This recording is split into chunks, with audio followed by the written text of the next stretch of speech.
नमस्कार. जनवॉइसमध्ये तुम्हा सर्वांचे स्वागत आहे. महाराष्ट्रात अनेक शक्तिपीठं आणि जागरूक देवस्थान आहेत, मंदिर आहेत. तर अशाच ठाण्यातील कोपरी येथील मंदिरात आपण आज आलेलो आहोत.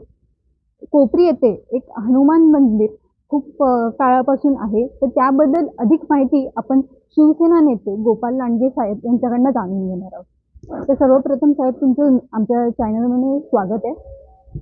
सर, हे जे देवस्थान आहे त्याबद्दल तुम्ही काय सांगाल? सदर देवस्थान पोर्तुगीज काळापासून, इंग्रजांच्या काळापासून येथे अस्तित्वात आहे. या ठिकाणी पूर्वी मिठागरं होती आणि येथून मीठ रेल्वे आणि लॉरीद्वारे इतरत्र जात होतं. याचा व्यापार होत होता आणि रेल्वे लाईन इथे होती.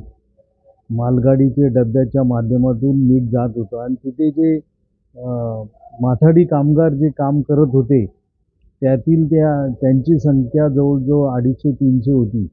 आणि एके दिवशी दुपारी ज्यावेळेला आरामाची वेळ असते त्यावेळेला माथाडी कामगार झोपत त्याच्यातीलच एकाच्या स्वप्नामध्ये आलं की मी इथे आहे.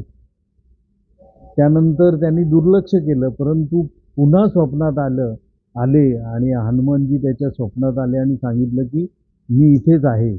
मग त्यानुसार त्यांना शिळारूपी मूर्ती सापडली आणि तेव्हापासून पूजा अर्चा सुरू होती. कालांतराने ज्यावेळेला मिठागरं बंद झाली, जेटी बंद झाली, त्यानंतर येथीलच स्थानिक लोक त्याची पूजा अर्चा सातत्याने करत होती. पत्र्याच्या शेड रूपाने थोडंसं बांधकाम करून कळस निर्माण केला होता अशी होती. परंतु नंतर जवळजवळ 20 वर्षापूर्वी बाळ नाखे आणि शुभांगी नाखे यांच्या माध्यमातून त्यांचे सहकारी शांताराम ठाकूर, त्याचप्रमाणे दत्तात्रय राजवाडे, इतर अनेक सहकाऱ्यांनी इथे पुढाकार घेऊन हे देवस्थान सुरू केलं, नावारूपाला आणलं. येथे सर्व प्रकारची पूजा अर्चा, विधी आणि नियमित उत्सव साजरे करू लागले.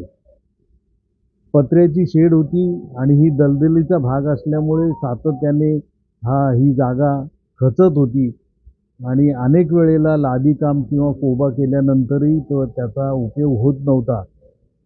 गेल्या 3 वर्षापूर्वी माननीय मुख्यमंत्री नामदार एकनाथजी शिंदेसाहेब, ज्या या कोपरी पाचपाडी विधानसभेचे आमदारही आहेत, त्यांच्या सहकार्याने ही मंदिराची पुनर्बांधणी करण्यात आली आणि त्यांच्याच हस्ते याचं उद्घाटनही करण्यात आलं. सातत्याने गेले अनेक वर्ष जी लोकांची अपेक्षा होती ती या माध्यमातून पूर्ण झाली आणि एखादं कोकणातील गावामध्ये असतात देवस्थानं, त्या रूपाने इथे ही वास्तू निर्माण झाली. अनेकांचं त्यासाठी योगदान लाभलं आणि नियमितपणे येथे भाविक येत असतात आणि पूजा अर्चा, उत्सव साजरे केले जातात. अनेकांना या जागृत देवस्थानाबद्दल अनुभव आलेला आहे. तर तुम्ही आज पाहिलंय ह्या जागरूक देवस्थानाबद्दलची माहिती. तर अशाच माहितीसाठी आमच्या जनवॉइस न्यूजला पाहत राहा, सबस्क्राईब करा, लाईक करा. मी वंशिका चाचे, ठाणे.